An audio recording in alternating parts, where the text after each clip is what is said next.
Assalamualaikum warahmatullahi wabarakatuh. Halo anak-anak semua. Hari ini kita akan belajar tema 3, subtema 2, pembelajaran ketiga. Sudah siap untuk belajar hari ini? Kalau sudah siap, mari kita mulai belajarnya. Perhatikan gambar yang ada di hadapan kalian. Nah, gambar apa ya yang ada di hadapan kalian? Betul, itu adalah gambar di pasar. Sekarang Ibu akan bertanya, apa saja aktivitas yang ada di pasar? Ya, aktivitas yang ada di pasar adalah aktivitas jual beli antara penjual dengan pembeli. Berikut adalah contoh aktivitas di pasar antara penjual dan pembeli. Aktivitas yang dilakukan penjual di pasar yaitu yang pertama menawarkan barang dagangannya. Kemudian yang dilakukan penjual aktivitasnya adalah tawar-menawar harga dengan pembeli. Dan juga aktivitas yang dilakukan penjual tentu saja menjual barang. Dan aktivitas yang dilakukan oleh pembeli di pasar adalah memilih barang yang akan dibeli, kemudian tawar-menawar harga dengan penjual, membeli barang, dan melakukan pembayaran barang.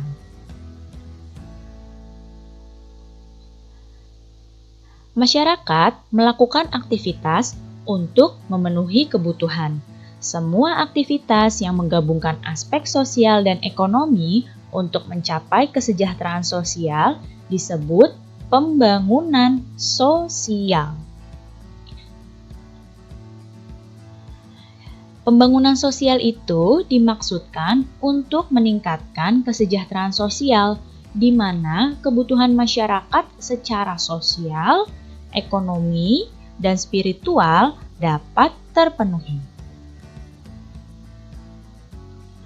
Berikut adalah bidang-bidang pada pembangunan sosial. Ada bidang pada taraf hidup masyarakat, ada bidang ketertiban dan keamanan, ada bidang kesehatan, bidang pendidikan, dan bidang kerohanian. Pada taraf hidup masyarakat, itu contohnya pembangunannya dengan pelatihan tenaga kerja, penyuluhan kewirausahaan, dan pembukaan lapangan pekerjaan. Pada ketertiban dan keamanan, contoh pembangunannya adalah dengan pelaksanaan siskamling, penyuluhan tentang keamanan dan ketertiban masyarakat. Pembangunan sosial di bidang kesehatan adalah dengan mendirikan posyandu dan juga dengan membersihkan lingkungan. Pembangunan sosial di pendidikan adalah dengan menerapkan program jam belajar masyarakat dan mendirikan taman bacaan. Dan bidang pembangunan sosial di kerohanian adalah dengan melaksanakan ibadah bersama sesuai agamanya masing-masing dan peringatan Hari Besar Agama.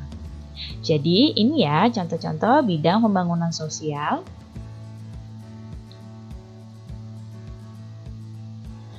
Nah, masyarakat Indonesia itu terdiri atas beragam suku bangsa. Ya, keberagaman suku bangsa ini menciptakan keberagaman adat istiadat. Jadi bukan hanya keberagaman suku, bangsa, kemudian agama, ada juga keberagaman adat istiadat yang berbeda-beda di setiap daerahnya. Apa itu adat istiadat? Adat istiadat adalah kebiasaan sosial yang sudah lama ada secara turun-temurun di masyarakat. Jadi, adat istiadat ini kebiasaan sosial yang dilakukan secara turun-temurun di masyarakat. Berikut adalah beberapa adat istiadat yang ada di Indonesia. Nah, ini adalah upacara ngaben. Asalnya dari Bali. Jadi, ini adalah upacara pembakaran jenazah di Bali. Kemudian ada lompat batu Fahombo, asalnya dari Nias. Lompat batu ini merupakan ritual pendewasaan seorang laki-laki dari suku Nias. Selanjutnya ada ngobeng, asalnya dari Sumatera Selatan. Nah, ini adalah tradisi menjamu tamu oleh masyarakat Palembang. Selanjutnya ada upacara sisingaan, asalnya dari Jawa Barat. Upacara ini merupakan tradisi mengarak anak sehari sebelum disunat.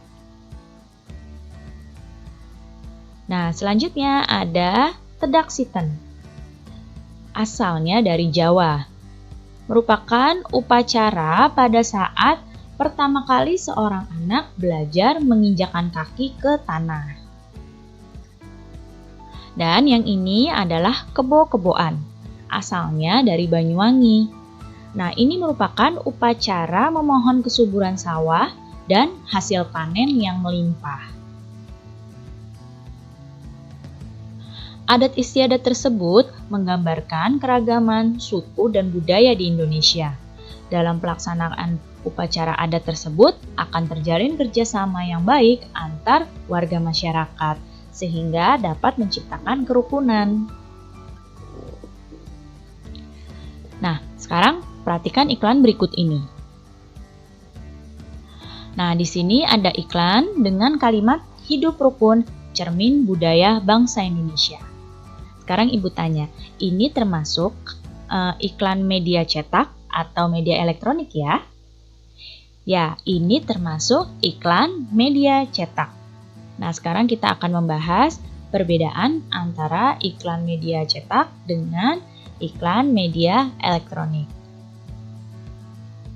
Berikut perbedaannya.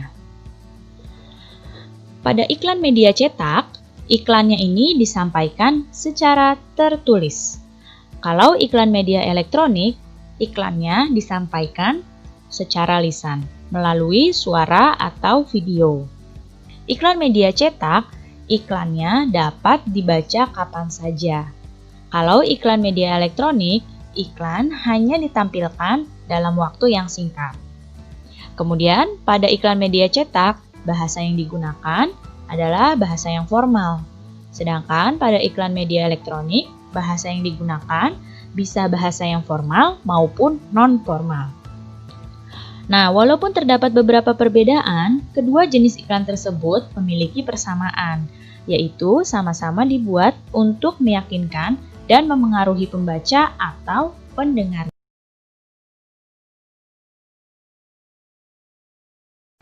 Gambar apakah ini? Ya, gambar ini kemarin sudah kalian lihat. Ini adalah gambar suasana di pasar. Kemarin kalian mempelajari berbagai aktivitas yang terjadi di pasar. Nah, salah satu aktivitas masyarakat yang di dalamnya terdapat banyak perbedaan adalah aktivitas di pasar. Di pasar itu banyak terdapat perbedaan seperti perbedaan suku, agama, usia, pekerjaan, dan lain-lainnya. Jadi begitu beragam sekali suasana dan aktivitas yang ada di pasar. Nah, tadi kegiatan di pasar itu hanyalah sebuah contoh. Di Indonesia itu memiliki banyak sekali ya perbedaan budaya, suku, agama, adat istiadat di dalam masyarakat. Tetapi masyarakat Indonesia ini tetap bersatu meskipun banyak perbedaan di dalamnya. Indonesia memiliki semboyan.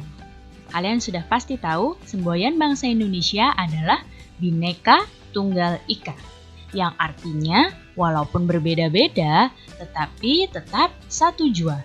Indonesia itu terdiri dari beragam suku, agama, ras, dan lain-lainnya yang berbeda-beda. Tetapi bangsa Indonesia tetap satu. Makanya Indonesia punya semboyan Bhinneka Tunggal Ika.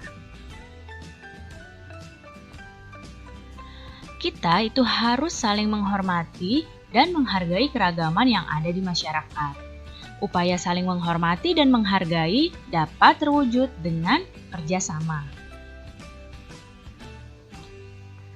Berikut contoh kerjasama yang dapat dilakukan.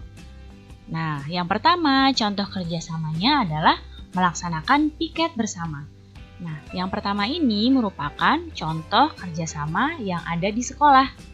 Nah, yang kedua, kerjasama dalam berdiskusi ketika mengerjakan tugas kelompok.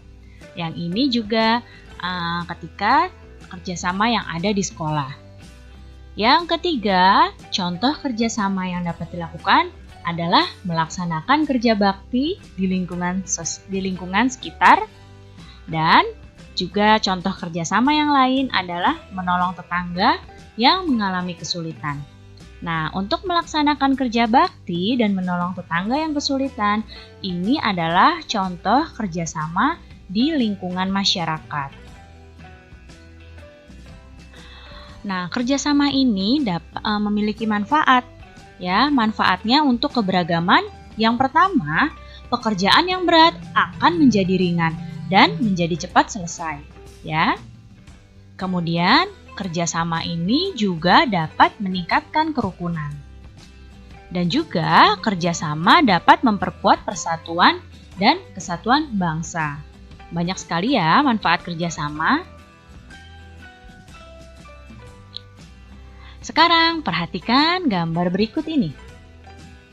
Nah, di sini ada dua buah gambar. Gambar yang pertama ada gambar anak yang sedang memainkan gamelan. Kemudian gambar yang satunya yang ibu tunjuk dengan panah, ini gambar anak-anak yang sedang belajar menari. Siapa di sini yang bisa memainkan gamelan?